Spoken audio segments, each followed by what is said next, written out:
Este asunto no da más. Existe algo que se llama la Corte Penal Internacional, donde fue denunciado Milosevic, el serbio, donde ha sido denunciado Putin y donde hay un grupo de ciudadanos del Perú que nos proponemos presentar una denuncia ante la Corte Penal Internacional del gobierno peruano y concretamente de la señora Boluarte por violación sistemática de los derechos humanos en el Perú.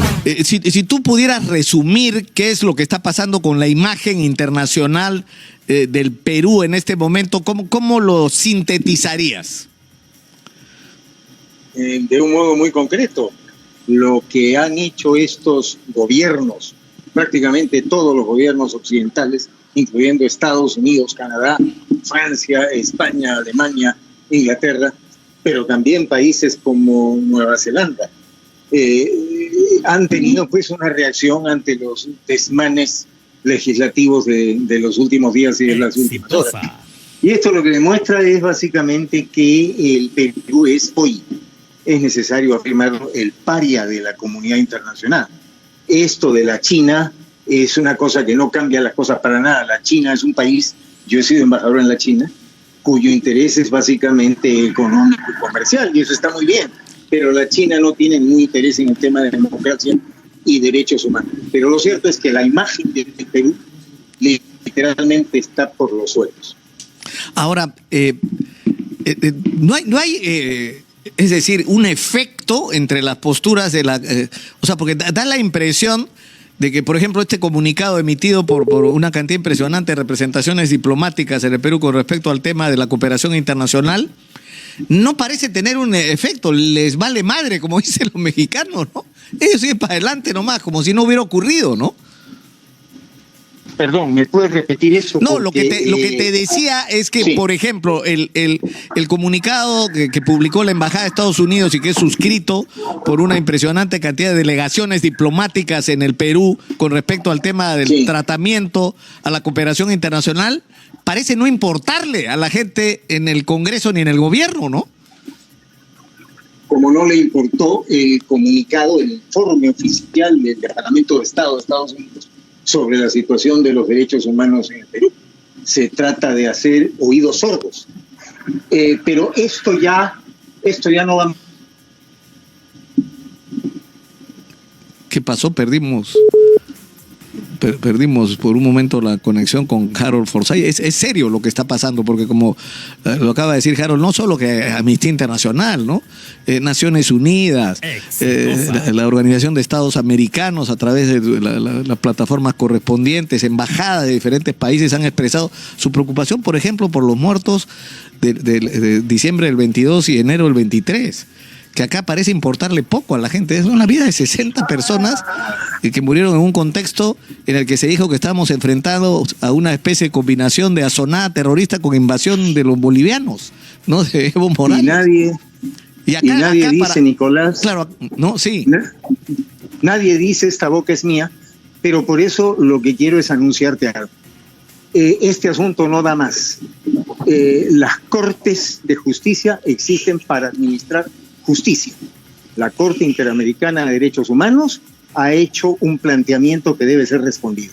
Pero existe al mismo tiempo algo que se llama la Corte Penal Internacional, donde fue denunciado Milosevic, el serbio, donde ha sido denunciado Putin y donde hay un grupo de ciudadanos del Perú que nos proponemos presentar una denuncia ante la Corte Penal Internacional del gobierno peruano y concretamente de la señora Boluarte por violación sistemática de los derechos humanos en el Perú y por la existencia de esa gran cantidad de muertos compatriotas sin que nadie diga esta boca es mía. A partir de esa denuncia, ¿me estás escuchando? Sí, perfectamente, Harold. Ya, a partir de esta denuncia, Nicolás, esperamos que la mano de la justicia se extienda entre todos los países miembros de la Corte Penal Internacional. La China no es miembro, pero Japón sí, por ejemplo. Donde llega una persona o aterriza una persona que tiene una denuncia, la justicia de ese lugar le echa mano de inmediato. Acordémonos del juez Garzón de España. De manera que esta denuncia no tiene precedentes. Nunca un presidente peruano ha sido denunciado ante esa Corte de Justicia, que esperamos que emita ojalá que pronto, es difícil precisar fechas, una medida cautelar y acoja la denuncia que nos proponemos presentar, Corte Penal Internacional. Y ese es el punto que quería anunciar. Ahora, sobre la aplicación de la Carta Democrática Interamericana, es decir, cuando hay una preocupación por el riesgo que podría sufrir la democracia de uno de los países miembros de la OEA, existe este mecanismo que puede ser activado por el secretario general de la OEA o por alguno de los países miembros. ¿Tú crees que eso pueda ocurrir, que la presidenta recién electa de México, por ejemplo, active este procedimiento y pida que se aplique para el caso del Perú la Carta Democrática Interamericana? Es decir, que se constituya una delegación de la OEA y venga al Perú a ver qué está pasando. Bueno, siempre la Carta Democrática es una posibilidad. Ha ocurrido antes en el Perú. Es un elemento político que también va en la dirección correcta. Pero lo que yo te he hablado es una denuncia ante una Corte de Justicia. ¿Qué tal, Premier, ministros? Muy buenas tardes. Hacemos la siguiente consulta. El diplomático y representante del Perú ante la OEA, estoy hablando de Harold Forsyth, anunció que denunciará a la presidenta Dina Boluarte ante la Corte Penal Internacional. Eso por las violaciones a los derechos humanos. Cabe precisar los hechos ocurridos en el año 2022. Ante esta situación, ¿qué acciones se van a tomar de repente, si en todo caso van a tener también alguna respuesta contra el ex representante? Y para finalizar, por favor, esta última interrogante, cabe precisar de que el presidente del Consejo Fiscal, Alonso Segura, considera que el gobierno no tiene claro el plan económico en el mediano plazo. Ante esta situación, ¿qué decir al respecto? Y mencionar también si en todo caso van a aceptar la recomendación del Consejo Fiscal o van a respaldar la reforma provisional del fujimorismo. Muchas gracias.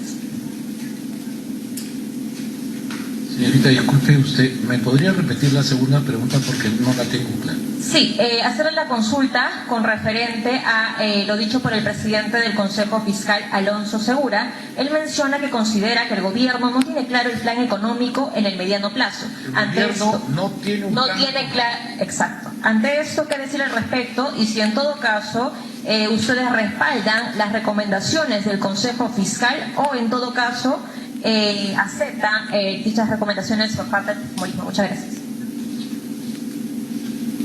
A ver, yo también he leído en La República precisamente unas insólitas declaraciones de un ex embajador y ex representante del Perú ante la OEA, ahora ya en el retiro, y yo lo que recuerdo es que precisamente en ese periodo fue cuando se promovió en la Organización de Estados Americanos que se le aplique al Perú la Carta Interamericana. Recuerdo también que ese declarante que acompañó al dictador durante todo el nefasto gobierno, o de gobierno, diríamos mejor, poco hizo o nada hizo para tratar de levantar la imagen del Perú y promover desde allí la inclusión y la integración de nuestro país en ese organismo multilateral. Recuerdo también, por supuesto, los nefastos 17 meses de gobierno que en ese periodo tuvimos, que nos condujo no solamente a la recesión, sino además, recuerdo que lo único que se promovió durante ese desgobierno fue la corrupción y fue la división entre los peruanos. Por otro lado, quiero decir que solo justifico esas declaraciones a partir de la absoluta ignorancia.